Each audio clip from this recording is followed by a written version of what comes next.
Hello and welcome to today's webinar presented by Dlubal Software. Today we'll be working in our structural analysis and design software, RFEM.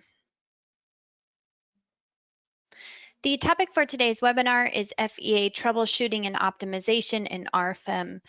My name is Amy Heilig. I'll be your presenter. I'm the CEO of the US office and also a technical support and sales engineer, and we are located in Philadelphia, Pennsylvania.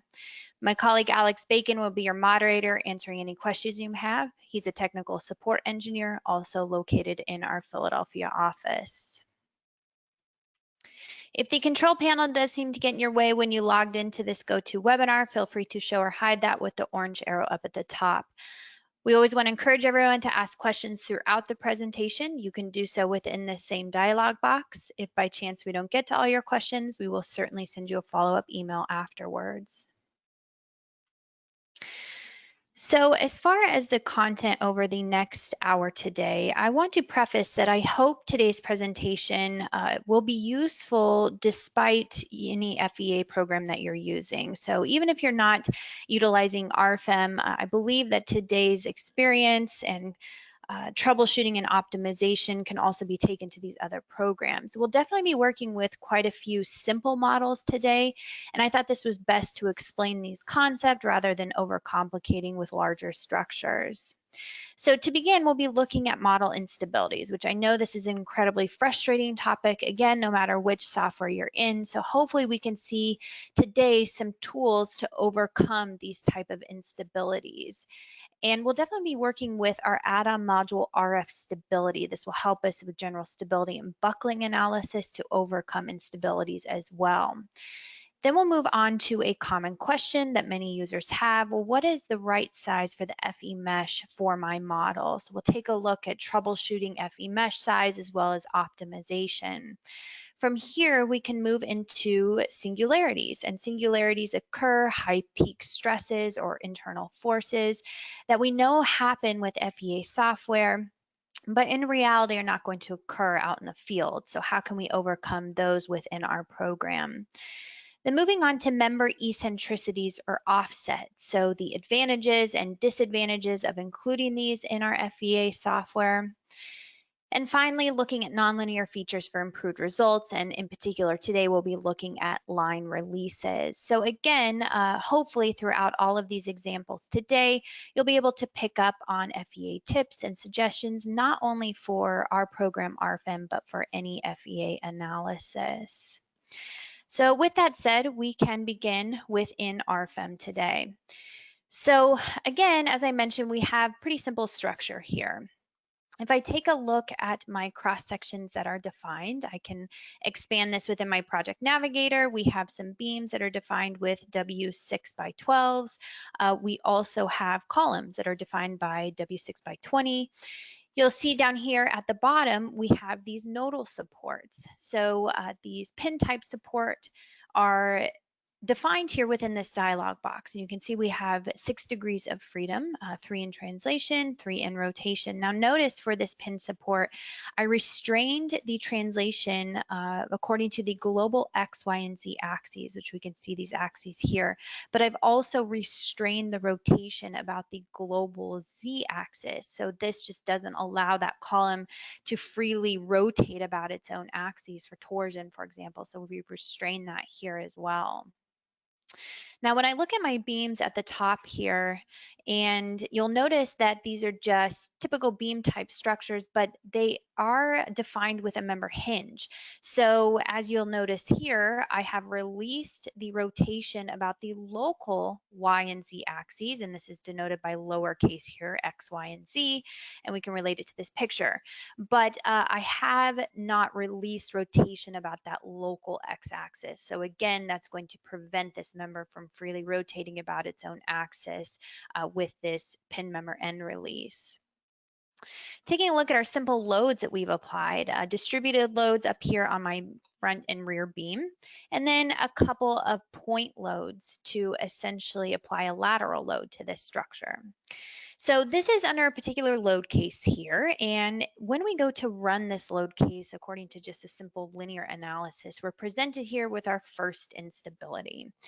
And I'd like to encourage you that when instabilities occur, especially within RFEM, is to really read this text that's given to you here. We really do our best just to try and point you to the direction here that the instability can be resolved. So when we read this, we see that the structure is unstable. The instability is found in FE mesh node number 12. And if I drag this down, we can see that red arrow kind of pointing to where that instability could potentially occur. Now, not always will this red arrow be helpful in troubleshooting exactly where the issue is, but often it can be used. And the instability is occurring in direction phi z. So this is rotation about my global z axis. So I can close out of this dialog box, and we might be thinking, okay, well, we've restrained these pinned supports down here to restrain the rotation about the global z-axis, so that couldn't be an issue. My member end releases are defined okay. So we might be thinking to ourselves, okay, well, maybe there's a modeling issue. Well, under tools, we can go to model check, and you'll notice we have a few features here to help us kind of troubleshoot potential modeling issues such as identical nodes, overlapping members. If we take a look at identical nodes, we can set a tolerance and the program will actually list the groups of identical nodes here. But you can see for today's example, that's really not an issue. So if I've exhausted all of my possibilities trying to troubleshoot just graphically looking at the model, this is where we want to utilize our add-on module RF stability.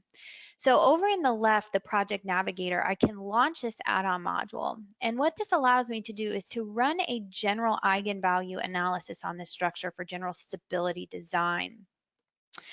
And I'm going to specify the lowest number of eigenvalues for, that's just the default. Now the eigenvalue analysis is linear by default, but we also can run a nonlinear analysis if we choose to.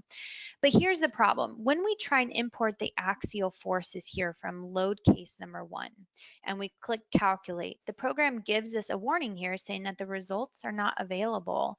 And the reason why is because we cannot run a general static analysis in RFEM with this load case. So there's no way that we can run an eigenvalue analysis here. Well, this is where we would want to activate this checkbox down at the bottom where we can determine the eigenvector for an unstable model so the cause of the instability can be checked graphically. And notice this is now grayed out. We're not utilizing this load case or combination. So now when I click calculate, what you'll see here is we're presented with these results table, eigenvectors by node and eigenvectors by member. But really what's most helpful is if we just immediately jump to the graphics view. And these are going to be my results from RF stability, running that unstable model. Maybe I turn this to wireframe view here.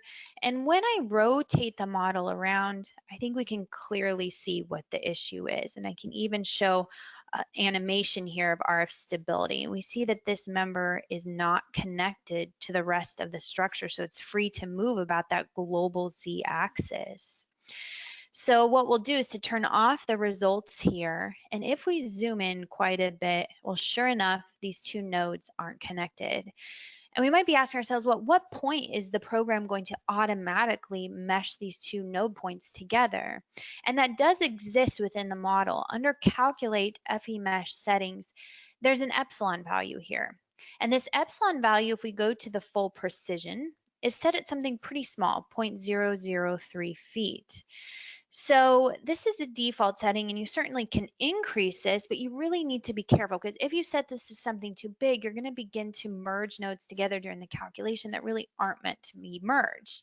So we'll leave this as default because clearly this distance is much greater than 0.003 feet, and all we need to do here is just to grab this node and snap it to that column. Okay, so hopefully we've alleviated this instability. What we would do now is jump back to load case 1, remember with those same applied loads, and we'll begin to run the calculation. So I run the calculation, and sure enough, I have another instability. And now the instability is found in FE mesh node number 83, and I can see the red arrow pointing here. So this might be a situation where, okay, this arrow's along the member length, not really much that can be going on there. So maybe it's not so helpful in this situation, but it is in the direction Y. That's the error message that's given to us. So the translation direction Y. So again, I've troubleshooted this model looking at it graphically. I don't know the reason of this instability. So we jump back to RF stability. And once again, we have to keep this option checked because we are not able to solve this simple load case back in RFEM. So we calculate it again here, just like what we previously saw with that unconnected node.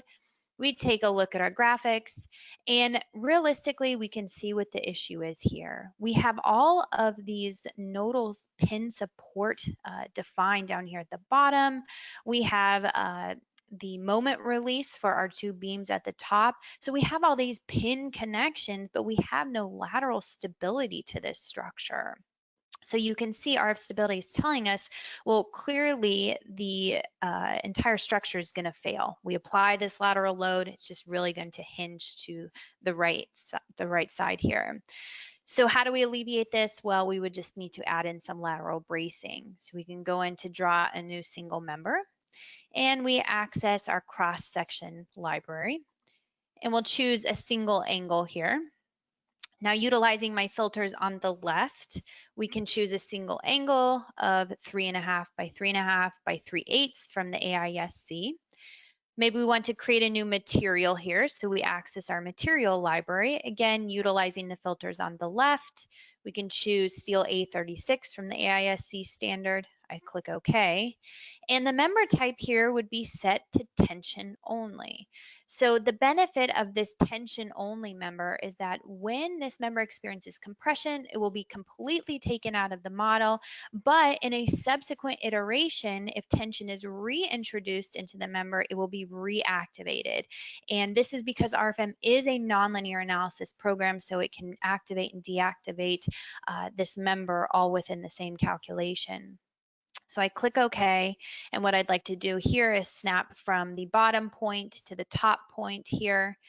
And now our hope is that we go back to this load case and we once again try to run the calculation, and sure enough, we are presented here with our results. So hopefully some troubleshooting here on just basic instabilities, utilizing that add-on module RF stability to help us. So going to our next structure here, an example, definitely a more complex system. And this is a previous structure I took from a webinar. So this was, if I change the display here, it will be quite clear, a timber structure, curved glulam members. I did the design according to the NDS standard. So you can certainly refer to our website or YouTube channel if you're interested in more of this. But as we can see, typical glulam beam members here, and if I change my view here to the member type, I've defined truss elements in between these larger beams, and the truss just means that we're going to apply a moment end release at either end here. Then I have some tension only members defined here with my X bracing, and these are just going to be cable elements. Then of course at the front and rear of the structure, we just have these small columns defined here. So looking at my load cases, I have a dead load applied here. So you can see uniform load applied across the top of my members. We have point loads applied to the top of the columns, and we also have a pre-stress applied to these cable elements.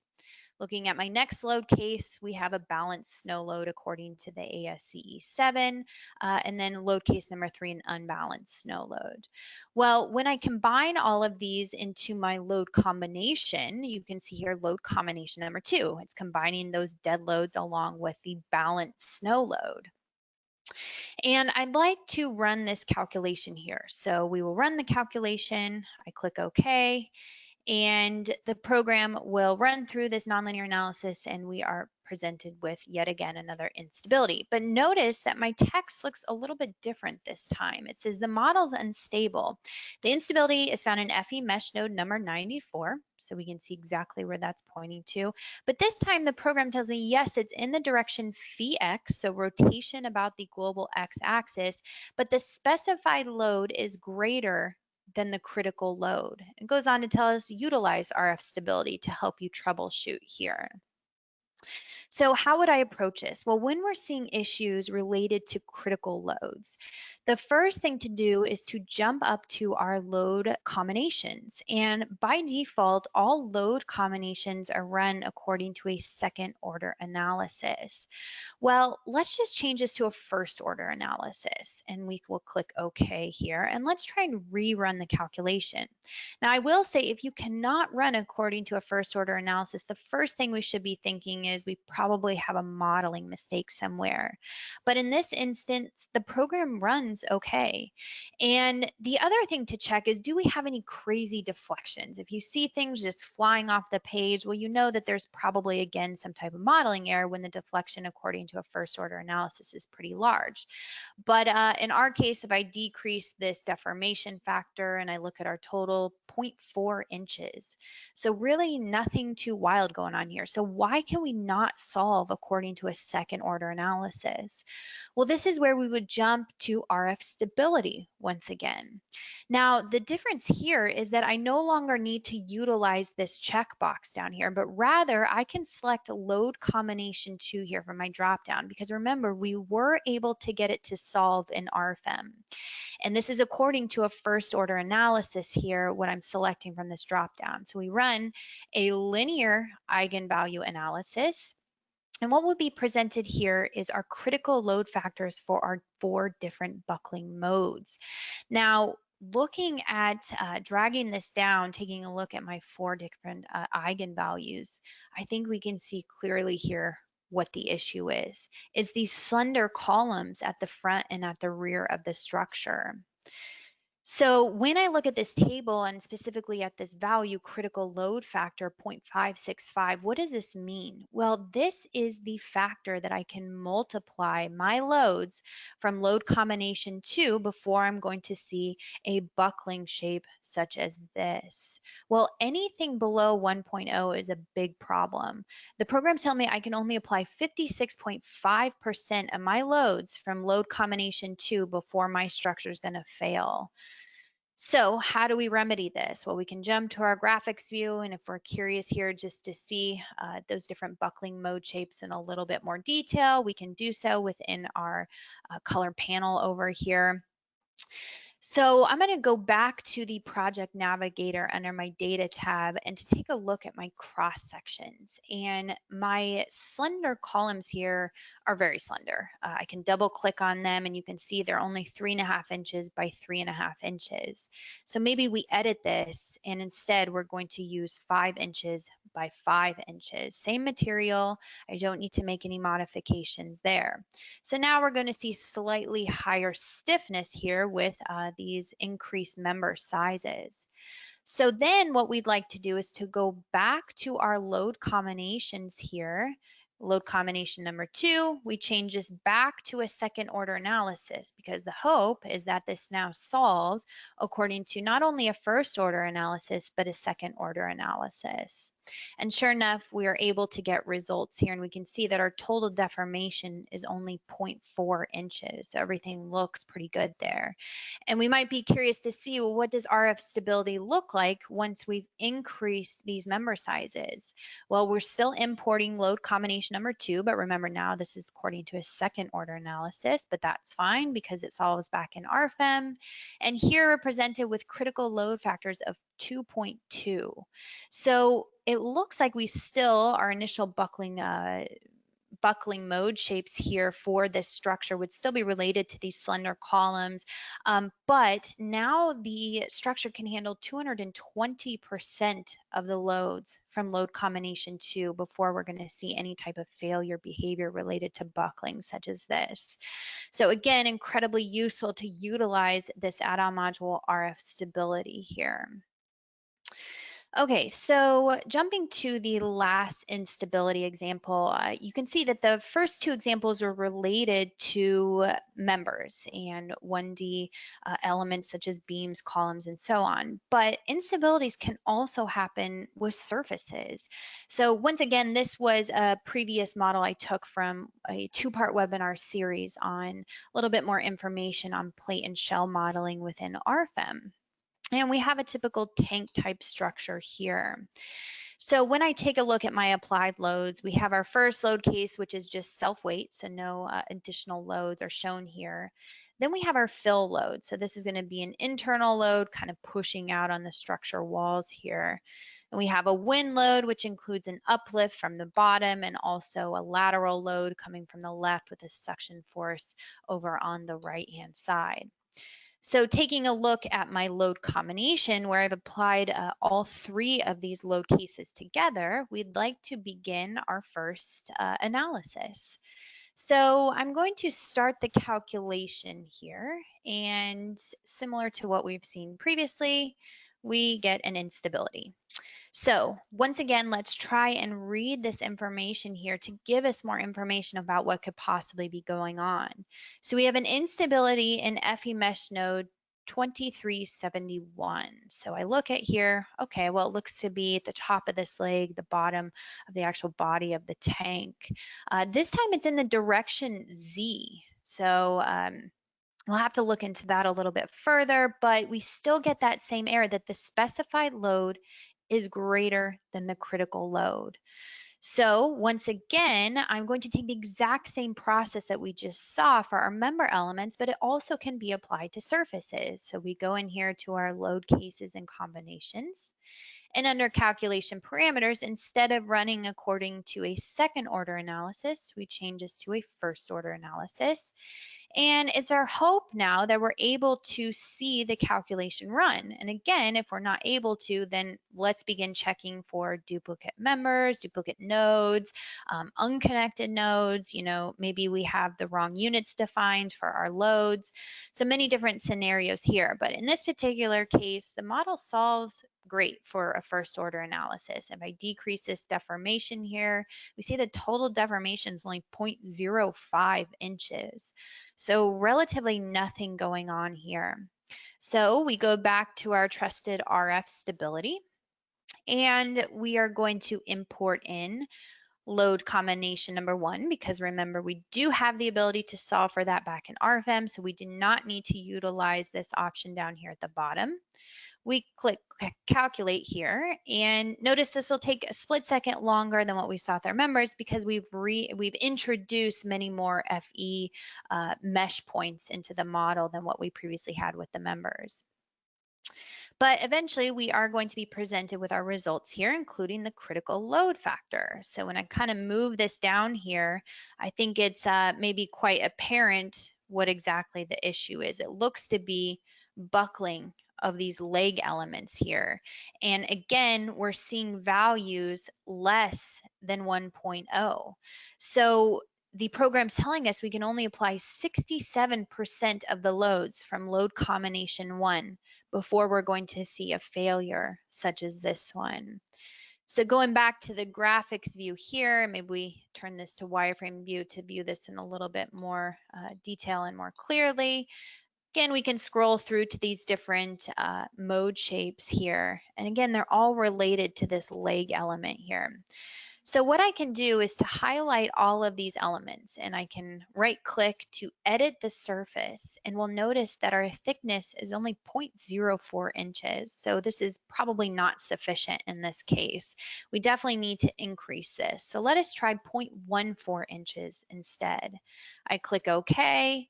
So again, we jump back to our load combination and we change that load combination back to a second order analysis, because once again, it's our hope that this model will not only solve for first order, but of course will solve for second order.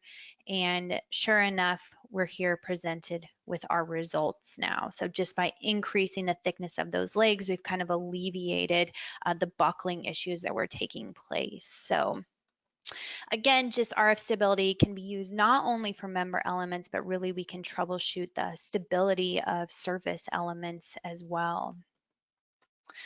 All right, so we will move on to the next topic. So that's quite a bit with instabilities, but hopefully you can learn something here. Definitely take a look at the text that's given in the error message and utilizing RF stability to overcome those issues.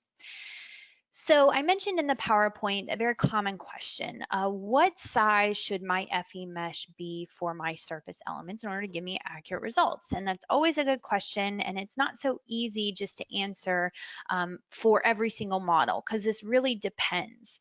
So you'll notice here that I have 5 different surfaces, and they're actually all identical. If I double click on one of these, it's just a steel A36 material, 2 inches thick. If we take a look at our support conditions, we have line supports defined on either side, pin type support, restraint with translation on one side, and then we have a roller type support on the other. Taking a look at our applied loads for this initial load case, just a 0.1 distributed load here, 0.1 kips per square foot on every surface. So if we turn this to wireframe view, let's begin with our global FE mesh settings. So under calculate FE mesh settings, we can set this global mesh here, and you can see I've set mine to 5 feet. So when I click regenerate FE mesh, I click OK.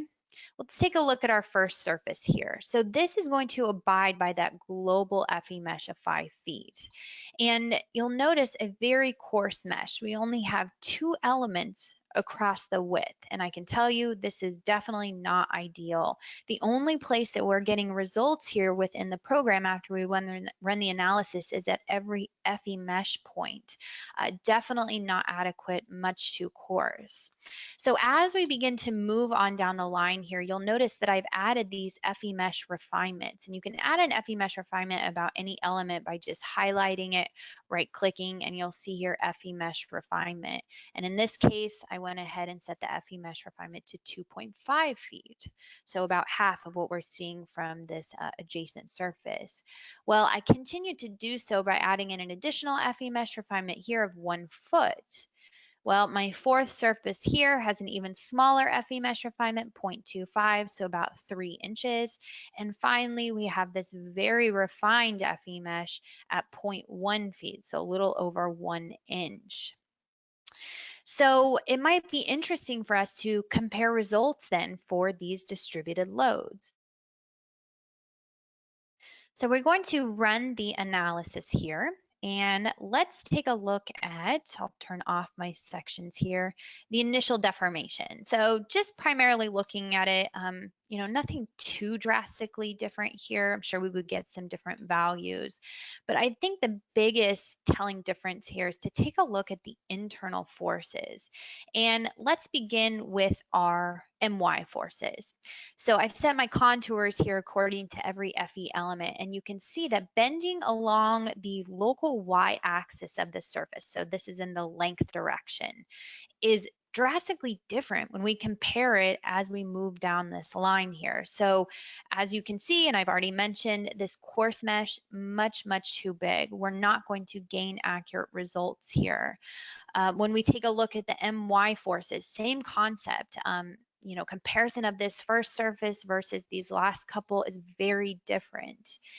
Now we can compare here section cuts as well. So what I've done, and I'll turn on these sections and I'll turn off my ISO band so this is a little bit easier for you guys to see, is I just made this cut right down the center of these surfaces. And under my display tab, let me also turn on how those cuts were made. So I'm currently looking at the MY force, so again along the length, and you can see again how the diagram here of this section cut changes. And we're definitely getting a much more realistic view when we move into these more coarse meshes. The other thing to pay attention to are the values. So the max value here moves from 4.583, 4.5856, 4.932, but then we're getting into 4.945. 4.946. So at some point, our cost to benefit ratio, I guess, so to speak, that where we're continually refining this FE mesh is really not drastically influencing our results. So for example, these 2 elements here, this has about 1/3 the FE mesh, the one on the left than it does on the right, but yet our results are only changing by 0.001. So it's kind of this happy medium here to find out the right balance of when we are able to refine our FE mesh to gain accurate results, but not too much so that our calculation time is increasing significantly because we've added all these additional elements. Now we can also view the same concept with our MX forces, and I will turn on here my diagrams in the other direction of my section cuts through the surface. Same thing.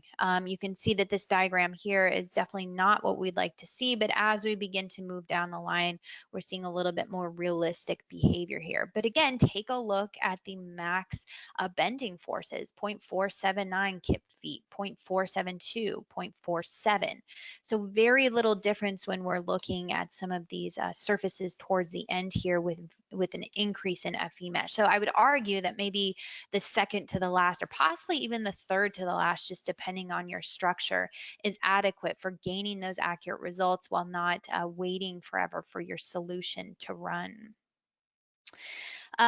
Now, how do we kind of check this for our own structure? Well, we can just manually refine the mesh, run the calculation, take a look at our results. Let's rerun the calculation with a more refined mesh. Are our results drastically changing? Yes. Well, then we need to continue refining until we get to a point where the results are not changing much, and then we can probably move forward with our static analysis. So to put this practice into a real life structure, we'll jump to our next example here. And this is the FEA model of a connection. So we have a beam splice here with two HSS members, and this is utilizing a contact solid here. And a contact solid is just going to allow these two plates to fail in tension where the bolts will take over, but yet in compression we'll see full force transmission. But definitely a much smaller scale here in terms of our FE mesh.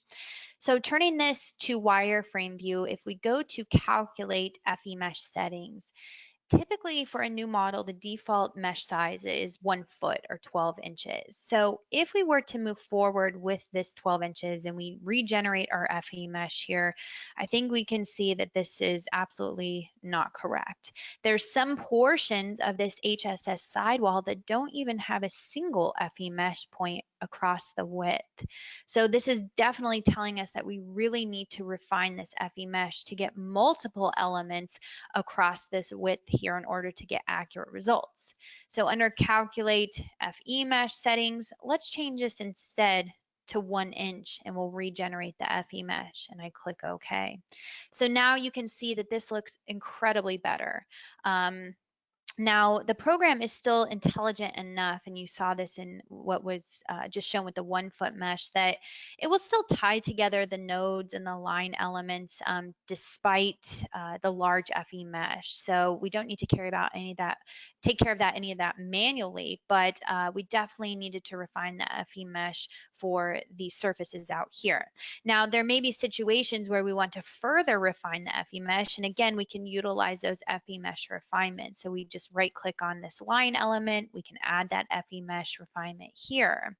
So you can manually do that. Now, there is a helpful tool within the program that essentially will do all of this manual work for us when it comes to the FE mesh. So under under calculate FE mesh settings, you'll see here adaptive mesh refinement. Well, what does this tool do? We can turn it on here and we can select any load case or combination that we'd like from our dropdown. Now in my case, I only have one load case defined. We say here an average error tolerance, which I'll just leave this at 0.1%. The program will start with a pretty coarse mesh, as you can see over here on the right. It will go ahead and run the analysis, then it will refine the FE mesh, and it will compare the results from the previous iteration. Well, it can continue to do this until we're not seeing the results change within 0.1%. So it's actually doing what I just told you to do with the previous example, to do that manual refinement, take a look at your results. This will do it automatically for us. So when I click OK and I click calculate, generate FE mesh, it looks like it's almost running a calculation, but it's actually determining the FE mesh for us. So once this is done calculating, what will be presented here is the refined FE mesh. So you can see that larger FE mesh at some of these HSS surfaces, but when it comes to the plate around our bolt openings, or maybe these curved portions where we're getting closer to our line support here, we're going to see a more refined mesh. So this is going to be the ideal mesh to continue moving forward with our static analysis. So again, you can either manually set that global mesh and add in your own FE mesh refinements if you'd like a little bit more control over it, or you can utilize this adaptive mesh refinement within the program to have the automatic mesh set for you. All right, so this will bring us into our next topic, also related to surfaces and somewhat related to FE mesh as well. We'll move on to singularities, and singularities are something that really happens in every FEA program. We experiencing these high peak stresses and internal forces that really just aren't going to occur in real life, but they're inevitable in FEA software. So this will be a good example of why they occur. When we look at this concrete structure here, on a much larger scale, we have a 2D surface for our slab. So this is going to be 4,000 PSI concrete, and the thickness is set at 10 inches. Well, we also have these columns framing into this slab from underneath it, and these columns are 15 inches by 15 inches. But the problem is when we turn this to wireframe view, and again, this is the case with any FEA software, that members are represented by this one-dimensional element. And it's framing into this two-dimensional surface at this single point here. So all of the force transfer is taking place at this single FE mesh point, and this is a result of why we get singularities where we don't have really load distribution. So you can see for this example, what I've done is I've applied a couple gravity loads here for dead load and live load. And if we run the analysis, which I've already done in this case, and we take a look at our results, we'll turn on our ISO bands, turn off our loads. Well, okay, the initial deflection, nothing too strange here. But let's take a look at the internal forces for our slab element. And so we'll turn this on and we'll take a look at MX. Well, initially looking, MX looks okay. Obviously we're seeing some positive bending moment in between these column supports. But then there's the case here over the columns where we're seeing extremely high negative bending moments. And of course, there will still be some negative bending, but these look to be pretty high at these locations. MY, same concept, positive bending in between where these columns are spanning, but then very high negative bending moments where it frames into these single 1D member elements. And even more so can be said about the shear forces. Now, we fully expect shear forces to be higher at these column locations, but I've also made a section cut through my structure here that I'll go ahead and turn on, and maybe I turn off my ISO bands. And if we look at this section cut, you'll see that these shear forces are very high. We're seeing from negative 66 kips clear up to 163 kips, all at this single point location. So there's got to be a better way to kind of distribute the forces over that entire portion where the column's framing in, because we know in real life it's not represented by this single line element. Well, this is where we'd like to add what's called an average region. So under the project navigator, we can find average regions listed here. And I can right click and I can choose new average region. And it's exactly as it sounds. We're going to average out the internal forces over a set width and length. And then this will be presented to us so that we can overcome these high singularity forces. And actually, one other thing I forgot before I do this, let's jump into this in just a minute. I also wanted to preface that before you place in those average regions, let's think about the FE mesh. What I'd also like to do here is to refine the FE mesh around these singularity locations. I think it's best to kind of isolate these high peak forces into an even smaller area. And we do so with an FE mesh refinement. So we can right click on that node, add in that new FE mesh refinement here by creating a new refinement type. But remember, we can also utilize under calculate, FE mesh settings, this adaptive mesh refinement once again. So just to get the ideal mesh refinement. But in this case, I'm going to set the value here to something much lower, this percentage. And I need to do so in order to see some refinements about these columns and such. So under calculate, generate FE mesh. Let's take a look here. Here's the initial coarse mesh in the background, and eventually we have these nice FE mesh refinements here, especially around our reentrant corners and our columns. So let's rerun this calculation. I just want to show you that actually what we'll see here is those high peak stresses and internal forces are even higher. We're up to almost 770 kips. So that is also what's going to happen when we refine the FE mesh. We continue refining more and more and more. We're just going to see those internal forces and those peaks go up more and more and more. But that's okay. The whole intent was to kind of isolate that to a smaller area here, because now let's jump back to the average region.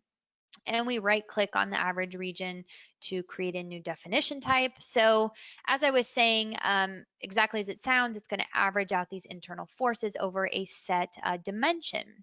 Now we can choose here the surface we'd like to apply it to. So it'll just be surface number 1. So only one surface here. I'm going to place the average region at the top of this column. So I graphically selected it. We choose the shape, so it can be a rectangle here. We choose the dimensions. Now, we might be asking ourselves, well, what's the correct dimension for an average region? And this all depends on your model. It's definitely up to the user's discretion on how big to set this average region. Now, in my case, I'm going to set this to 1.5 feet by 1.5 feet. If you set it to something too big, we might not be conservatively designing this location around this column. You set it to something too small, maybe we're not alleviating the singularity.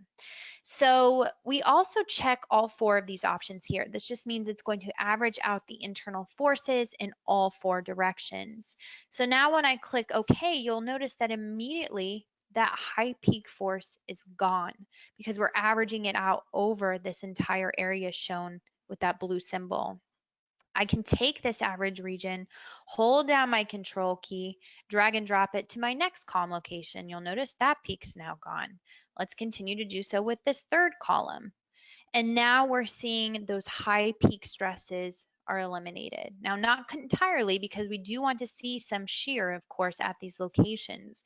If we right click along this section cut to view our results diagram, this is just going to give us a little bit more detail along the length here. I'm going to turn on MX, MY, VX, VY, and we can clearly see where that average region was applied. You can see it's flattened out here along these internal force diagrams.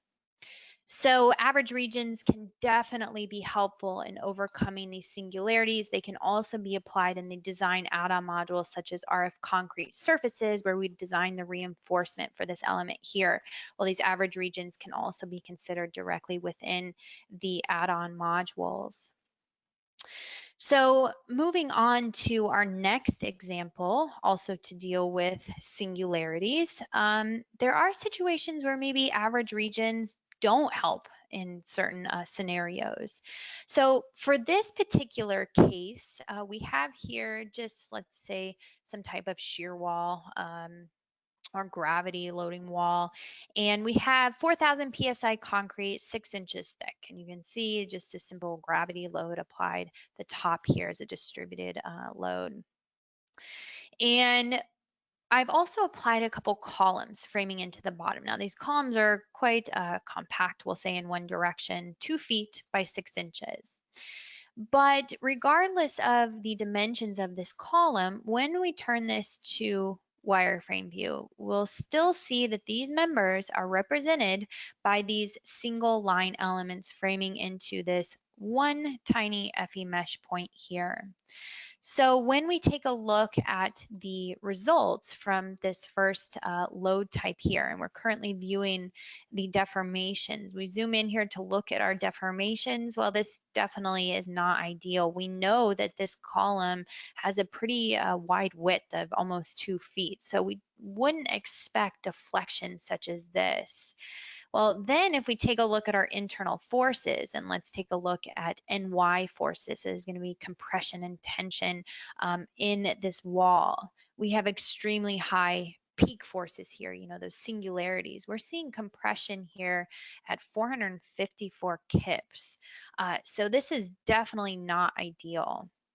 So how can we see better load distribution over this area? And this would be a situation where I'd say, you know, average regions could be helpful, but I think there's a better approach here. And that'd be to apply a rigid element for load distribution. So we'll go into draw a new member. Now, under the member type, this is where we're going to choose rigid. And a rigid element, you'll notice you can't choose a cross section or material because it's just going to be a very, very high stiffness element. So what we'll do here with this rigid member is click OK. It's asking me to clear my results. I'm going to zoom in here, and I am going to snap from the top of my column 1 foot to the left, and I'm going to snap from the center of the column 1 foot to the right. So there's that rigid element. This is going to represent the full 2 foot width of that column. Remember, if we turn this to a rendered view, this is kind of what we're helping here with the load distribution.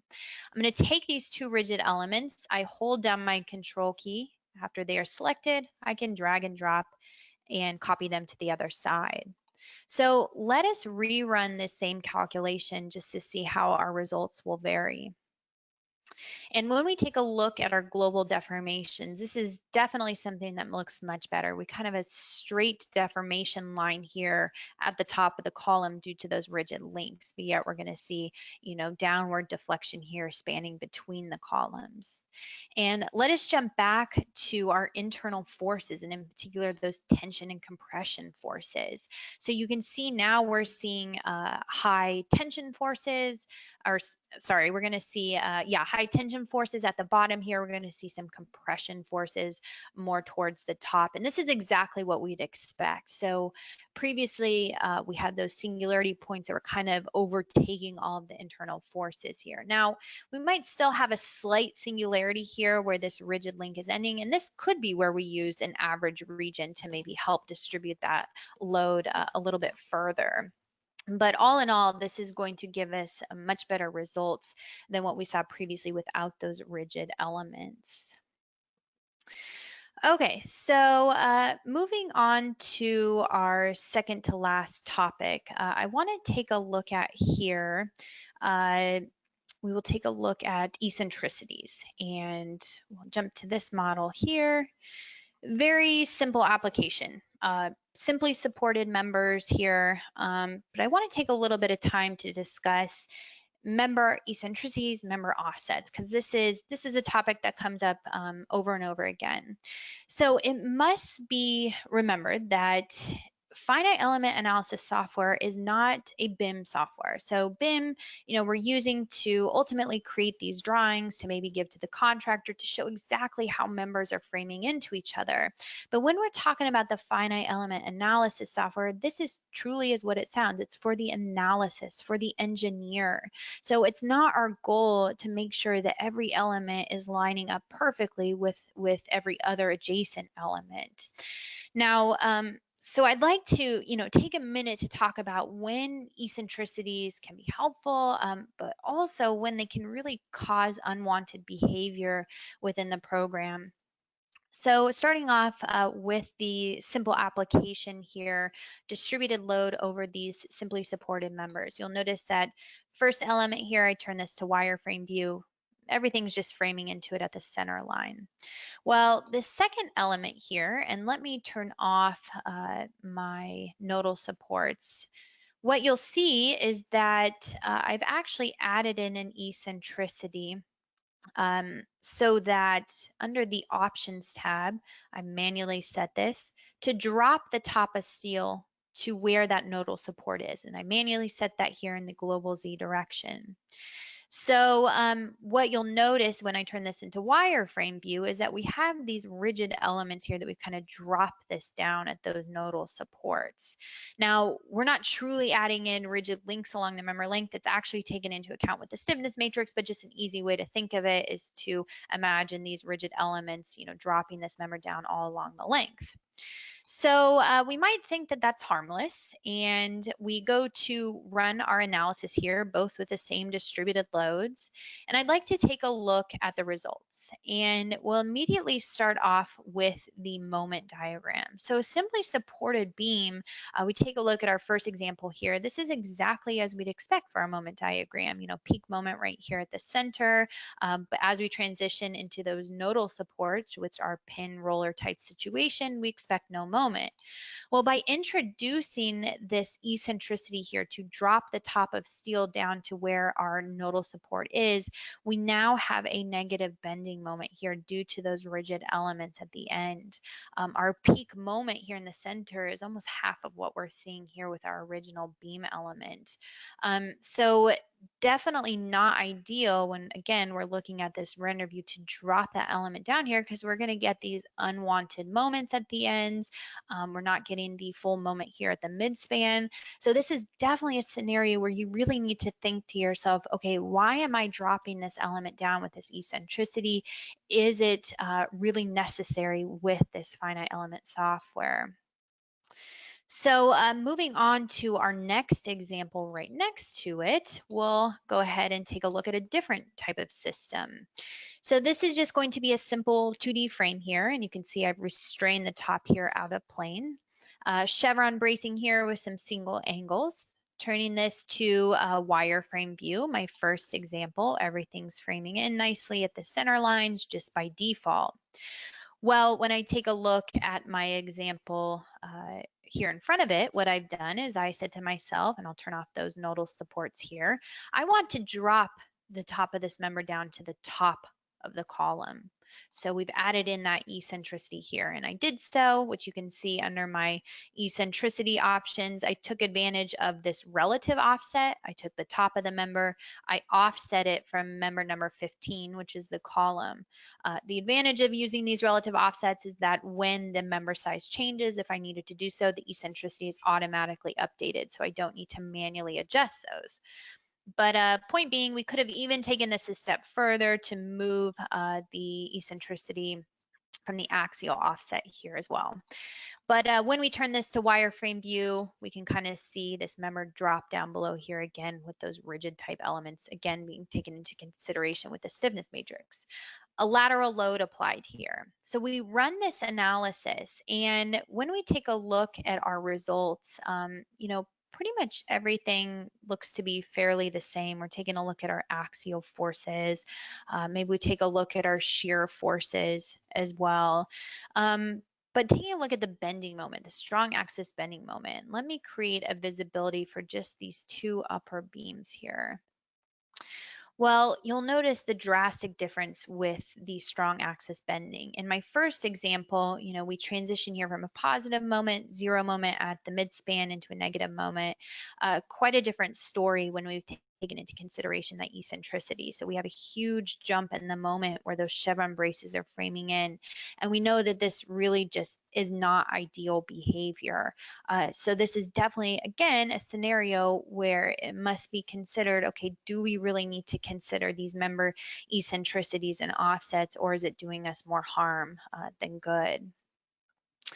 So moving on to our final example in this particular model. So we'll cancel our visibility mode. Let me once again turn on my nodal supports. We'll move over to the right here. Just a T-type frame. And with this system here, let's assume that we have these beams framing over the top of this column. And once again, my first example in wireframe view, everything's framing in at the center line here. So just default settings, no eccentricities.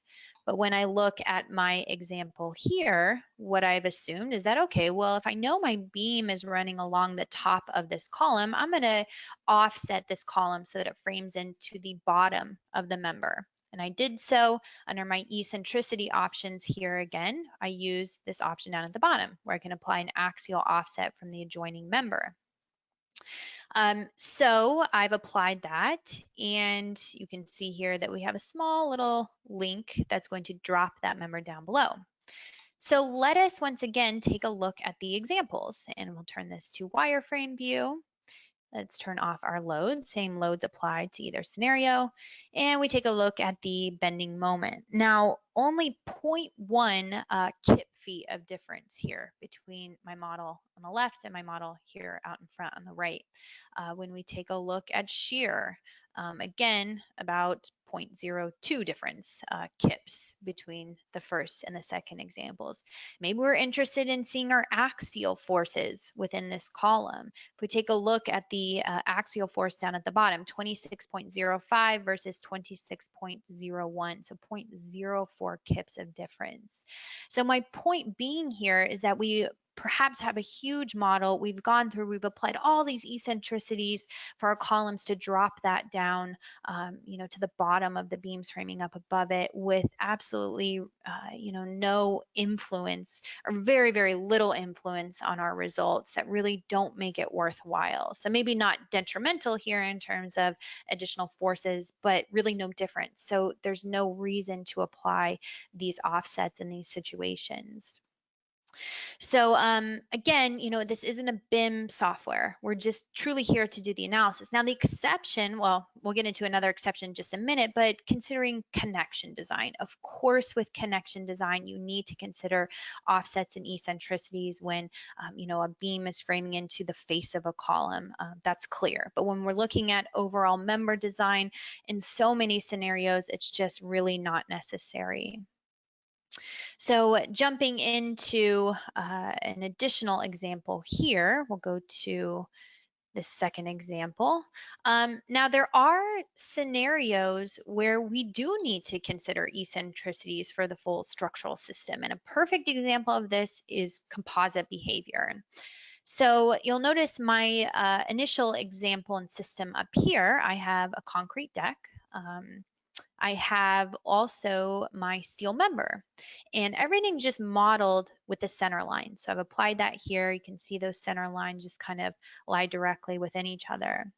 Well, taking a look at this example down here, we have also that concrete deck, but I have applied this member eccentricity. So under my member options, I have offset the top of this member relative to the surface element in the bottom of the surface. So again, if my thickness of my deck changes, this eccentricity will automatically update. I don't have to manually go in here to make those changes. So that is definitely a benefit of using the relative offset. So with composite behavior and comparing one system here to the other, let's take a look at our results. So just a distributed load here, area load, looks like 2 kips per square foot.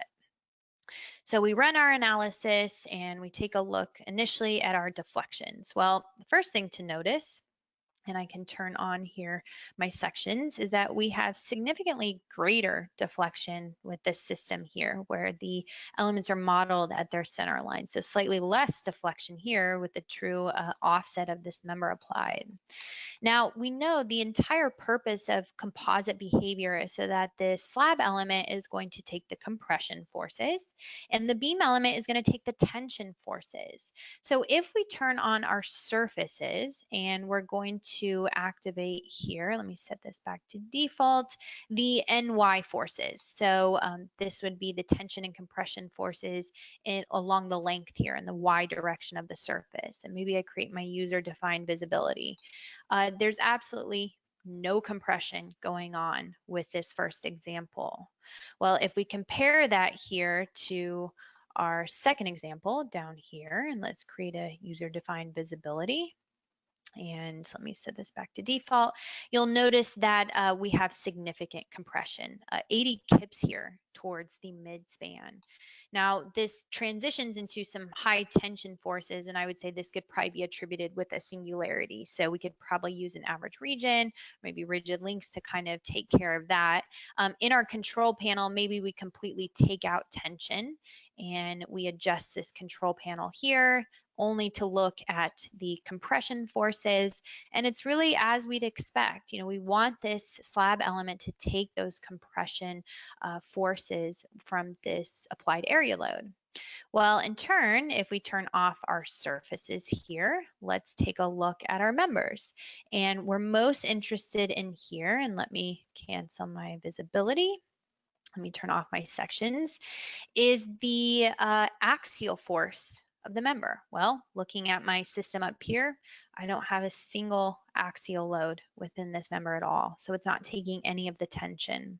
Well, I take a look at here, we have a very high tension force, 571 kips. So that's exactly the behavior we'd like to expect. So definitely scenarios where we would want to apply these member eccentricities and offsets. And one clear example of this is with composite behavior design. So let us jump to our last example today. And this will be somewhat related to this composite behavior. So this time we have a CLT deck. So this is cross-laminated timber. I've utilized my add-on module RF laminate to define those various layers within this floor. And below it, I have my glulam members, and I've applied this eccentricity because I do want this deck sitting on top of these glulam members. You can see on either end, I've also applied some member hinges. So I have released torsion on one side, and then I've released moment on both sides. And what you'll notice is that we ultimately are trying to gain composite behavior design between these two elements. We have the applied load here at 0.5 kips per square foot, and we run our analysis. So what we want to do is to quickly run this particular load case to take a look at our internal forces of our members. And when I take a look at torsion, for example, we're seeing here some pretty high torsion forces within the structure, and this definitely is not ideal.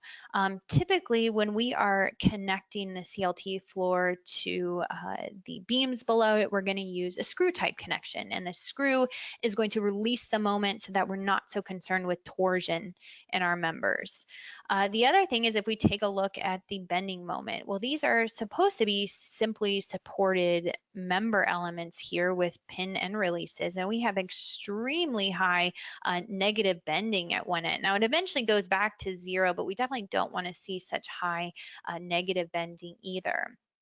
Well, the problem is that we have defined this composite type behavior and everything is rigidly connected, when in reality we want partially composite behavior because of the connection between the CLT floor and the glulam member. So how can we take that into consideration? Well, what we're going to utilize is what's called a line release. So over in my project navigator, I can right click here and I can choose new graphically. And the first thing to do is to define my line release type. And you'll see here we have 4 degrees of freedom. The first thing I'm going to do is completely release that rotation about the line's local x-axis. So it must be clear that these x, y, and z axes refer to the line element itself, not the member and not the surface. But I'm going to release that torsion along that line x-axis. Now in the translation directions x and y, let's assume we have some type of slip here for our screws connecting these two elements. So we would probably set this as something like 10 kip feet for our spring constant. So we still have some connection there, but it's partially fixed. And finally, in the vertical direction, I'm going to utilize a nonlinearity. I want this connection to be fully fixed if we have a downward shear in the local z direction of the line. But in the event that we have an upward force, a shear in the local z axis, we're just going to add a small spring element here. So once we have created this line release type for all of these definitions between the member and the surface, I can click OK. I am going to release surface number 1. When I click OK, I have the ability here just to highlight over the entire member. And what you'll see now is this symbol, which represents the line release, connecting all of these glulam members to my CLT panel. So I rerun this calculation, and hopefully we'll see a little bit of a difference here with our results. Now notice it's going to take just a split second longer because we've introduced this nonlinear behavior with these line releases. But we take a look at our torsion. Well, it might still look like we have some torsion, but these are pretty small values, 0.04, 0.1. This is much, much lower than what we were seeing before because we've now kind of released that behavior between those two elements. If we take a look at our strong axis bending, we're no longer seeing those high peak negative bending forces either, which is exactly as you'd expect here. We have positive bending for all of our member elements. So some of these nonlinear applications can further be used in the program to really get the desired behavior that we want. Okay, so that will conclude all of our examples today. And I know that was quite a bit of information. We went through many models. I just want to remind everyone that these webinars are recorded. So this will be up on our website, usually within the next day. And you can visit dlubal.com to rewatch it. You can download these same models and play around with it yourself. So definitely visit our website for more information, also on RFEM or RF stability or anything else that you may be interested in. I also want to let users know, especially if you're a new user, we have some upcoming online trainings. For example, next week we have a beginner timber training. So that might be interesting for you if you're wanting to learn more about the program for timber specific design. So if you have any questions about today's presentation or anything else, feel free to contact us in our Philadelphia office. And our email and phone are shown down at the bottom of the screen, info-us@dlubal.com. And again, you can reach us by phone at 267-702-2815. So we will have many more upcoming webinars. Try and do them about once a month. You can register on our website at dlubal.com under support and learning and webinars. As most of you know, I tend to send out a couple reminder emails through before the presentation will take place. So feel free to sign up through email as well. As far as PDH certificates, these will be automatically emailed to all participants. So as long as you are here for the full presentation, which is a requirement by the various states which we are pre-approved providers, you will automatically be getting this PDH certificate sent to you. But please be patient. It's not sent automatically after the webinar ends. It will come usually within the next day or so. If there were any attendees today and you did not register for the webinar, but perhaps you watched with a colleague, make sure you request that PDH at info-us@dlubal.com. So again, if you did not sign up with your own email address and your own name, and you were here for the full 60 minutes, please request that PDH through the email address shown here. So as always, I want to thank everyone for attending today's webinar, and we hope to see you at our next one. Thanks. Bye.